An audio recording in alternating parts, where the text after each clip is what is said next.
You short circuit on my nerve. Some of these songs you know by heart, but you don't know what happened behind them. The pain that was hidden in the studio. 1975 was not just a great year for R&B, it was a turning point. And some of the most powerful ballads from that year almost never made it to you.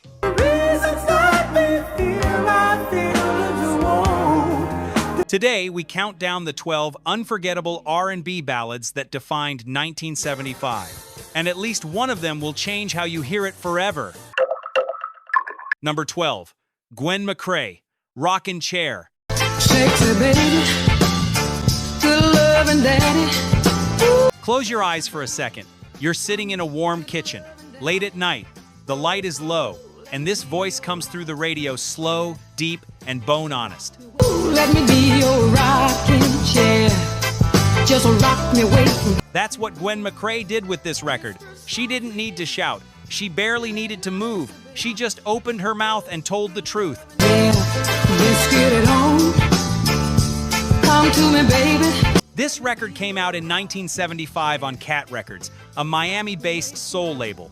The producer was Steve Alaimo, a man who understood the slow burn of Southern soul. Rockin' Chair is a song about a woman who is tired. Ooh, let me be your rocking chair. Just rock me. Tired of waiting, tired of being overlooked. The lyrics don't dress it up in fancy language. She sits in that chair and she talks to you directly. It hit the R&B charts and held its own in a year full of competition. Wait here. Let your arms share. Miami soul was bubbling at that time, and Gwen McCrae was right in the middle of it. But most of the spotlight went to her husband, George McCrae, who had a massive pop hit that same year. To me from all hurt and pain.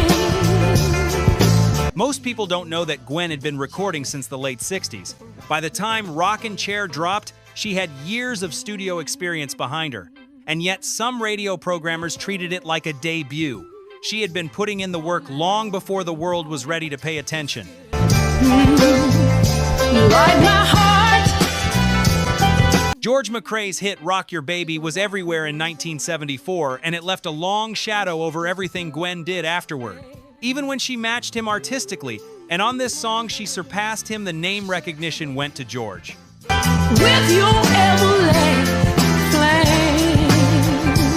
Labels didn't push her catalog the way they should have, and when Miami soul started fading in the late 70s, her catalog went quiet with it. She sat in that chair and told the truth, and most people missed it completely.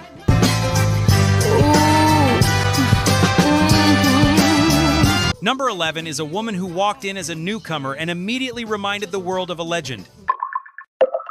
Number 11, Natalie Cole, Inseparable. Inseparable. Imagine the pressure of being born with a famous last name in the music business.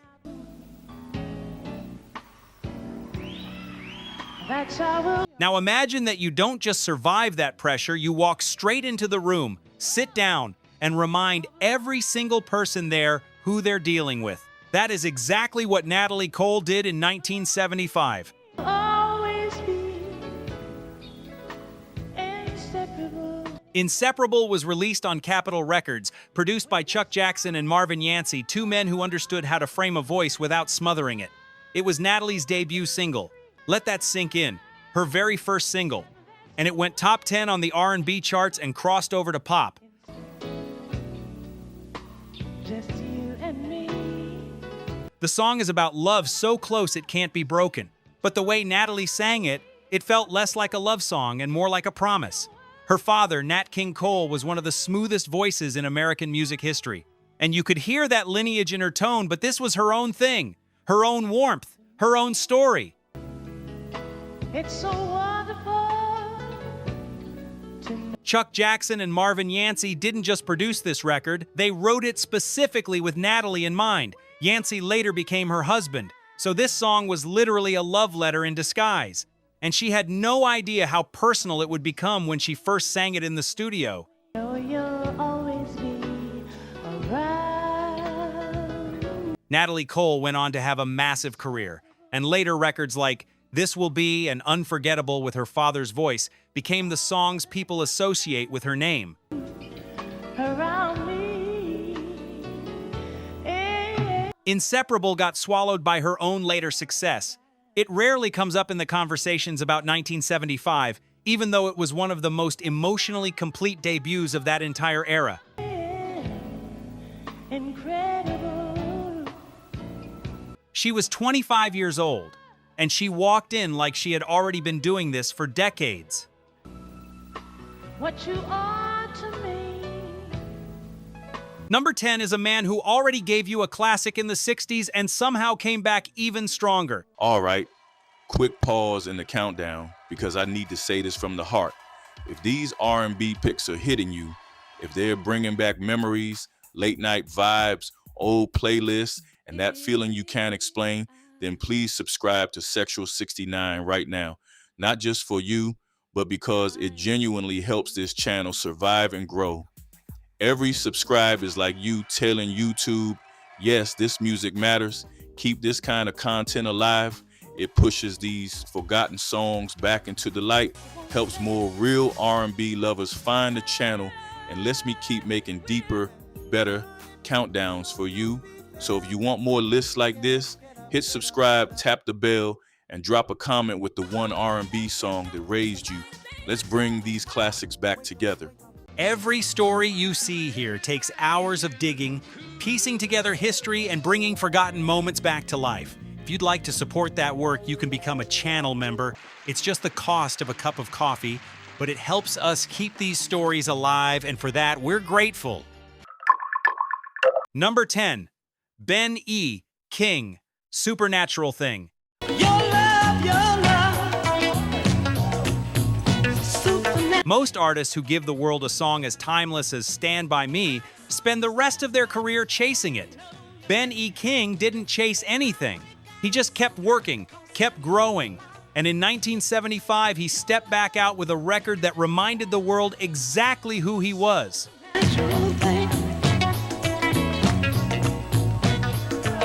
Supernatural Thing was released on Atlantic Records, the label that had been his home since the beginning of his career.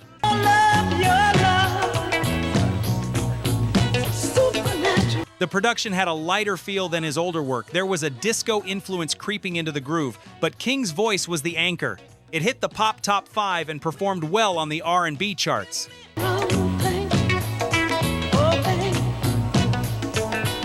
The lyrics describe a love that defies explanation, a feeling you can't put into words, something beyond the natural world. He sold that idea completely.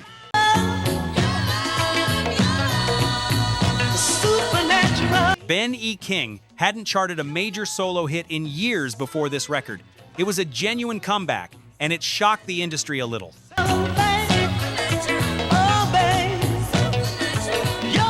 Atlantic had believed in him when many labels had written him off, and this record proved that loyalty right. Sometimes the old guard still knows how to move a room.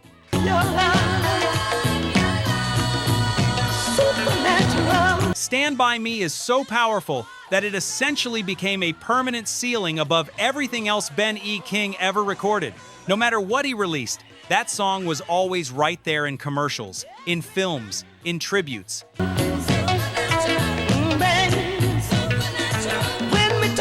It's a beautiful legacy and a cruel one at the same time. Supernatural Thing deserved to live on its own terms. It rarely gets the chance. He had nothing left to prove, and somehow that freedom made the record even better. Give me such funny feeling in my... Number 9 is a man who left one of the greatest groups in history and found something just as powerful on his own. Number 9, David Ruffin, Walk Away From Love. It's not that I don't love you. If you know the story of David Ruffin and the Temptations, you know it's not a simple one. He had one of the most recognizable voices in soul music.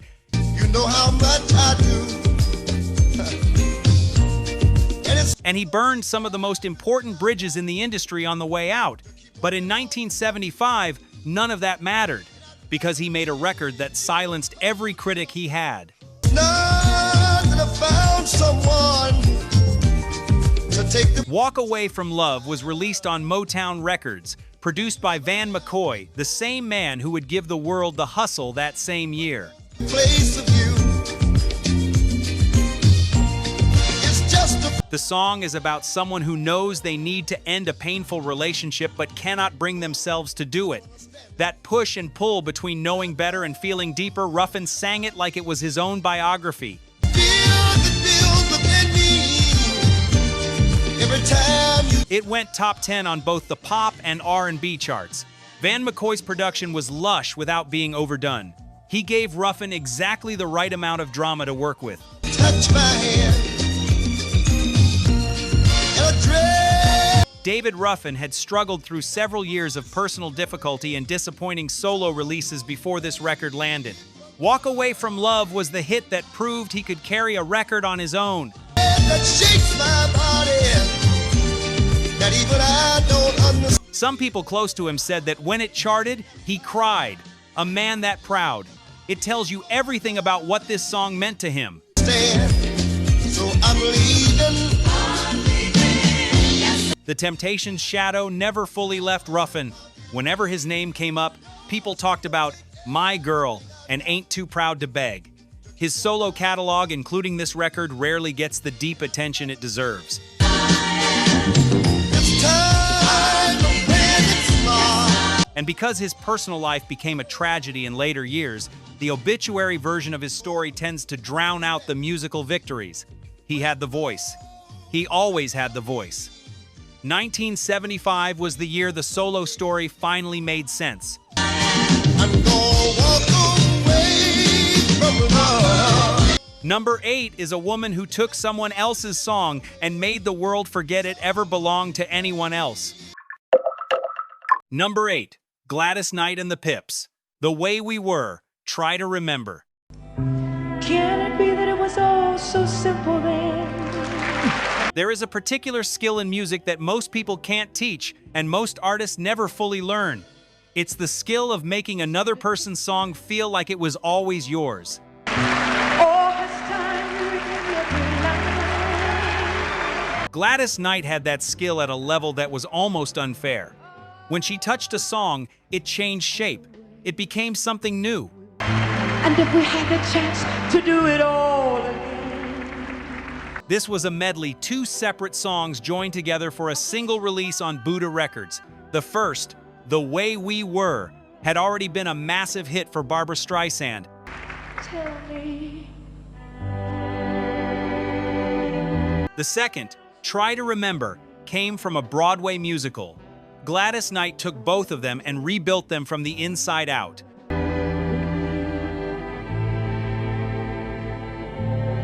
The Pips played their role perfectly. They framed her, supported her, gave the record texture and warmth without competing with her. The medley hit the top 5 on the R&B charts. It was a masterclass in interpretation.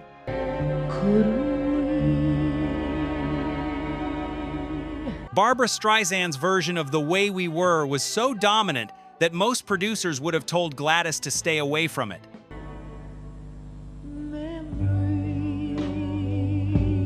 The fact that her label let her record it and that it worked this well says everything about the confidence everyone had in what Gladys could do.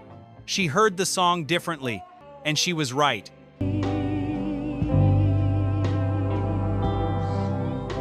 Gladys Knight has such a deep catalog that individual records tend to get buried under the weight of everything else. Songs like Midnight Train to Georgia became the totems of her career. Like the corners of my mind. This medley was quieter, more reflective, and quiet records have a harder time surviving the noise of music history. She didn't cover those songs. She rescued them, and she brought them somewhere they had never been before. Mr. Watercolor. Number 7 is a man who built a whole world of sound, and in 1975, he showed you its softer side. Number 7, Barry White, What Am I Gonna Do With You?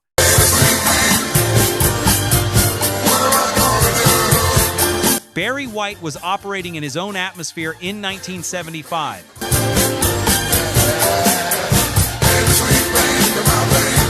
The man had a formula that should not have worked this many times in a row. Lush orchestral strings, a slow spoken intro, that deep baritone voice, and yet every single time he released something new, it felt fresh.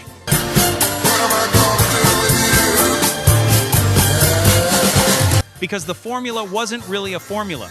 It was just Barry being Barry.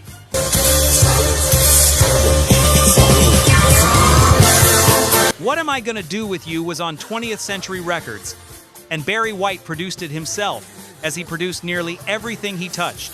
It reached #1 on the R&B charts and crossed into the pop top 10.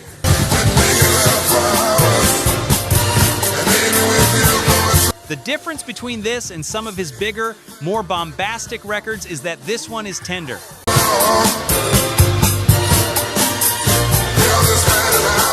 There's less orchestral drama. He sounds like a man who is genuinely confused by how much he loves someone. That vulnerability, coming from that enormous voice, is what made it hit so hard.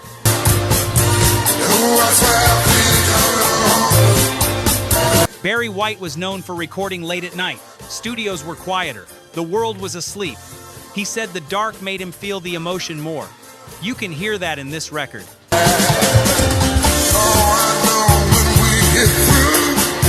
There is something nocturnal about the way it moves, like a conversation that only happens when the rest of the world has gone quiet.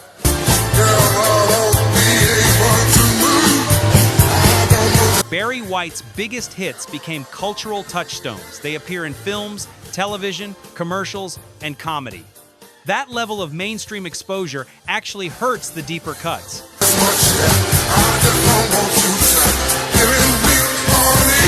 People think they know everything Barry White recorded because they've heard Can't Get Enough of Your Love, Babe 100 times. They miss the quieter records that show you the real range of the man.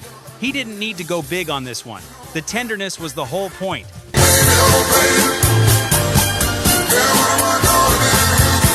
Number 6 comes from a family that understood soul in a way that most artists can only study. Number 6, the Isley Brothers, Make Me Say It Again, Girl.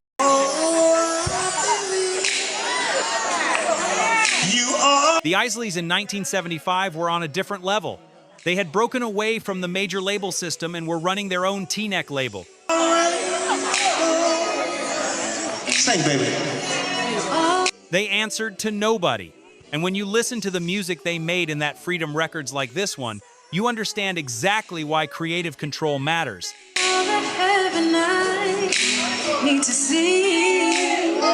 Make Me Say It Again, Girl came from the album The Heat Is On, one of the most critically respected R&B albums of that entire decade. T-neck Records gave them the freedom to be patient with the music.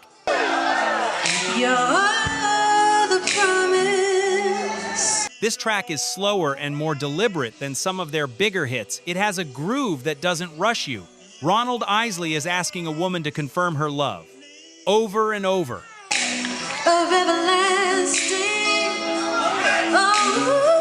And Ernie Isley's guitar work underneath it is the kind of thing that makes you close your eyes. It performed well on the R&B charts and became a staple on sound systems that valued depth over volume.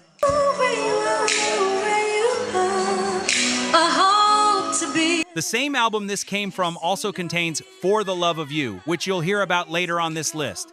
The fact that one album holds both of those songs tells you everything about the creative peak the Isleys had reached in 1975. That kind of back-to-back quality on a single record is extraordinarily rare.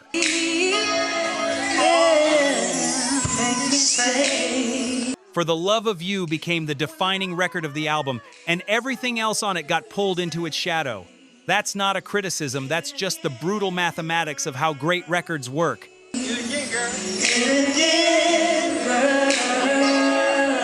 When one song becomes a classic, the songs around it stop getting attention even when they're brilliant. Make Me Say It Again, Girl deserved its own spotlight. When you have creative freedom, you stop making songs and start making moments. That's what this was. Make me say it again. Number 5 is the most talked about and most misunderstood record on this entire list. It almost didn't make it to your ears. Number 5, Major Harris, Love Won't Let Me Wait. Major Harris released Love Won't Let Me Wait on Atlantic Records in 1975. The production was rich and slow, the kind of groove that settles into the room and refuses to leave. The song is about desire, about a man who is asking someone he loves to stop making him wait. That theme alone was not unusual for R&B. But what made this record controversial, what almost kept it off the radio entirely, was what you hear in the background. Soft breathing, sighs, sounds that left almost nothing to the imagination. Now here is the story behind that record that most casual fans don't know. When Love Won't Let Me Wait first landed at radio stations, some programmers refused to play it. In interviews from that era, DJs described it as too suggestive for daytime broadcasting. There were different versions of the story floating around the industry. Some said Atlantic pushed back on the original mix before release. Others said the sounds you hear on the final record were toned down from what was first recorded. The truth, depending on who you spoke to, sat somewhere in the middle. What is clear is that there was real tension between what Atlantic believed the market would accept and what Major Harris and his team had delivered in the studio. Some people in the industry at the time said the label debated whether to pull the record altogether. What we do know is this: radio eventually played it. A lot. And it became one of the definitive sensual records of 1975. Whether the controversy was organic or orchestrated, it worked. The record sold. But the pressure it put on Major Harris was enormous. What the song did, intentionally or not, was push R&B toward a more explicitly adult sound that would define the late 70s and early 80s. It was a door opener. Major Harris may not have gotten the long career he deserved, but his fingerprints are on a whole era of music. Sometimes a record causes trouble not because it's wrong, but because it's too honest about what grown people feel. Major Harris had no follow-up hit that came anywhere close. The industry moved on quickly, and he was left holding a record that was simultaneously too controversial and too specific to his moment in time. Number 4 features one of the greatest vocal performances of any year from someone who was 22 years old. Number 4, Rufus feat. Chaka Khan, Sweet Thing. I will love you anyway, even if you cannot stay. There are moments in music where you can hear exactly when an artist becomes a legend. Not a good artist, not a great artist, a legend. For Chaka Khan, Sweet Thing is that moment. You can place it precisely. You can hear it happen in real time. I think you are the one for me.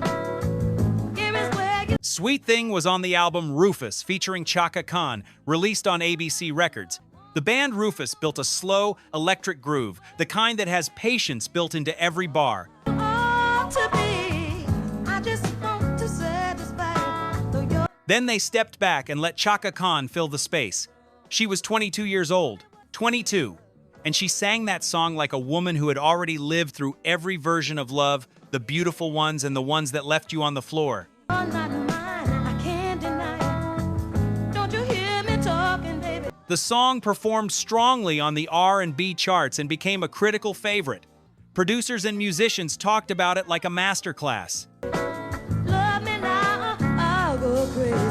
Oh. Chaka Khan had been singing since she was a teenager on the Chicago music scene. By the time Sweet Thing was recorded, she had already developed a vocal control that was extraordinary for her age. Sweet thing. Oh, you know it. But this record caught something different, a maturity and an ache that surprised even people who had heard her perform before. The studio, by all accounts, went very quiet when she finished the take. Everything. Oh, sweet thing. Chaka Khan's solo career eventually eclipsed her Rufus work in the mainstream memory. Records like I'm Every Woman and Ain't Nobody became the songs people cite first. Oh, you know everything. The Rufus era, which is arguably where her most emotionally honest work lives, gets treated as prologue rather than chapter. It shouldn't be.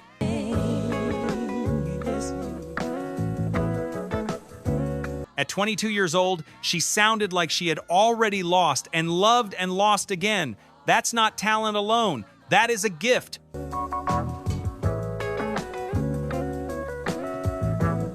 Number 3 features a voice so rare that scientists still cannot explain it, and the song itself created a whole new kind of R&B. Number 3, Earth, Wind, and Fire, Reasons. Now I'm craving your body. Is this real? When people talk about Earth, Wind, and Fire in 1975, they usually go straight to Shining Star. And that's fair. Shining Star was a phenomenon.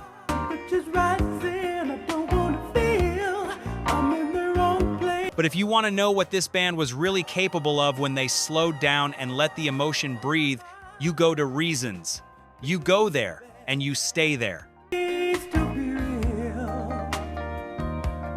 Whoa, when I Reasons was part of the film soundtrack That's the Way of the World, released on Columbia Records. Philip Bailey's falsetto is one of the most singular instruments in the history of recorded music. There is simply no voice that sounds like his. I'm longing to love you just for a night. Kissing it. On Reasons, he takes it to a place that is almost painful to listen to, not because it hurts, but because it is so completely beautiful. Maurice White and the band built a lush, soulful arrangement around him that has string touches and a slow, searching quality. And hugging and holding you tight. Please let me love you. The song is about love that has lost its certainty, the kind of love that asks questions in the dark. It became a cult favorite among musicians and serious listeners, though it never had the mainstream chart explosion that Shining Star did. With all my might, reason. Philip Bailey has spoken in interviews about how difficult Reasons was to perform live. The falsetto range required for that song is at the absolute ceiling of what his voice could produce. There were nights, he said, where he could deliver it fully, and nights where he could feel it starting to slip. The reasons that we're here. When it landed when everything was right and the voice was there, he described it as one of the most spiritual experiences he had on any stage. Reasons that we feel, I feel as you want. This Earth, Wind, and Fire are one of the most celebrated bands in American music history, and that actually works against Reasons. The catalog is so vast and so celebrated that individual deep cuts get missed.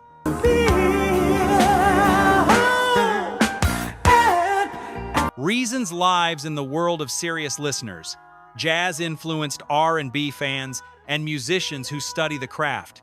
It doesn't get the radio play that would introduce it to new audiences, and that is a genuine loss. This love game has been played on our illusion. Philip Bailey went to a place on that song that most singers can't even see from where they're standing. That's what separates good from unforgettable. We're just a parade, and all our reasons start. Number 2 did something almost no record in history has ever done. It didn't just chart, it invented an entire radio format that exists to this day. Number 2, Smokey Robinson, Quiet Storm. Soft and warm, quiet. Imagine writing a song, just doing your job, pouring your heart into a record the way you always do, and then watching that record get so deep inside the culture that radio programmers build an entirely new broadcast format around it. A format that still exists 50 years later. Quiet as when flowers. That is what happened to Smokey Robinson in 1975. He didn't know he was building something. He was just being honest. Quiet Storm was released on Tamla Records, the Motown imprint, and Smokey Robinson wrote and produced it himself. The song is slow, intimate, and incredibly deliberate. Talk at break of dawn. Break of dawn. The lyrics describe love as something that comes over you softly, not loud, not dramatic, but deep and certain. It charted respectably on the R&B charts, but the real impact of this record had nothing to do with its chart position. Break of dawn. A DJ at Howard University's radio station WHUR heard Quiet Storm and built an entire late-night programming block around its mood. Adult contemporary soul, slow jams, sophisticated R&B. A power source of beautiful. The format spread to stations across the country and became one of the most influential programming concepts in radio history. You still hear it today every time a station switches to the smooth evening rotation. Smokey Robinson was not in the room when the Quiet Storm format was born at WHUR.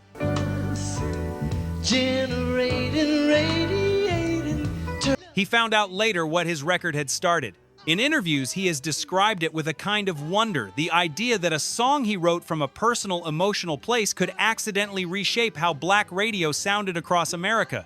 That's a legacy that most artists never get to claim.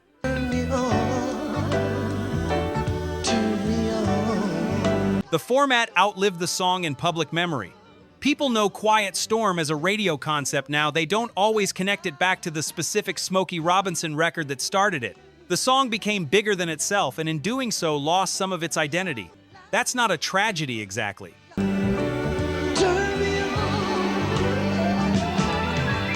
But it means the record itself deserves to be heard again, on its own terms, as the piece of music it is.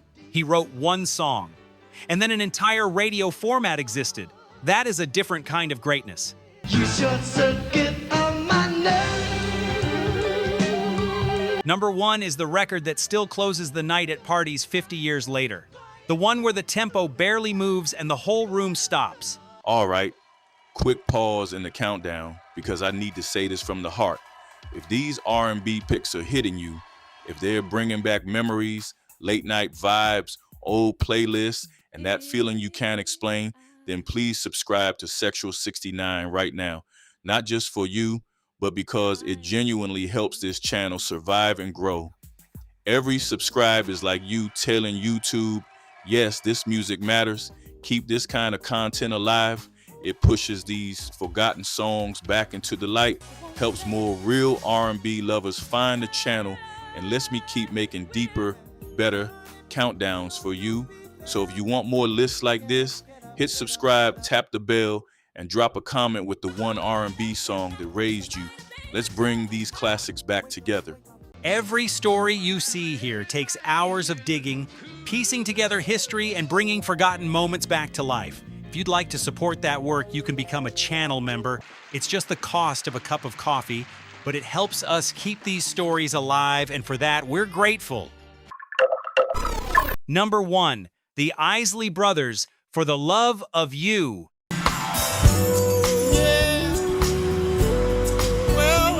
There are records that are great. There are records that are classic. And then there are records that exist in a category by themselves. Records that don't just make you feel something, but make you feel everything, all at once, without warning. For the Love of You is in that last category. And it has been there since the day it was released in 1975.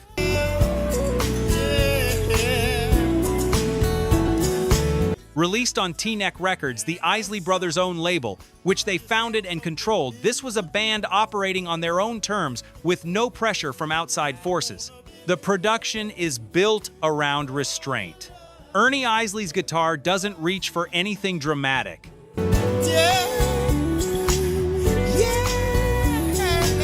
It floats. It touches the strings like someone afraid of waking something up. Ronald Isley's vocal is equally careful, warm, unhurried, completely in control. The lyrics are about being so devoted to someone that the whole world disappears. That's not an unusual theme in R&B. Yeah, you can sing if you want to.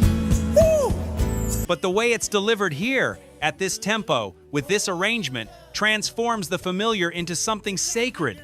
It hit the R&B charts and became a slow-building word-of-mouth favorite. Sound system selectors took it seriously from the beginning. DJs who understood the late-night crowd never let it go.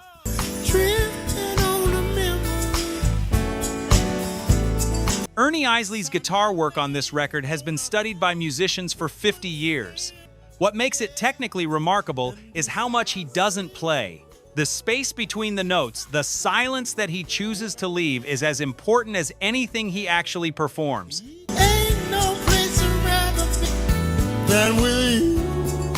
That level of restraint requires a kind of mastery that most guitarists spend their whole careers trying to understand. Ernie was 22 years old when he recorded it.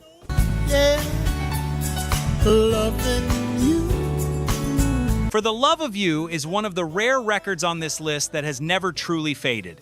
It moves between generations because it doesn't belong to one moment. It belongs to any moment where two people are quiet together and honest about what they feel. It has been sampled, covered, played at weddings and quiet evenings and late nights in cities all over the world. Well. 50 years later, when a DJ needs to close the night in a certain way, slow, warm, final, this is often the record they reach for. That is not nostalgia. That is a living, breathing piece of music that has never lost its power.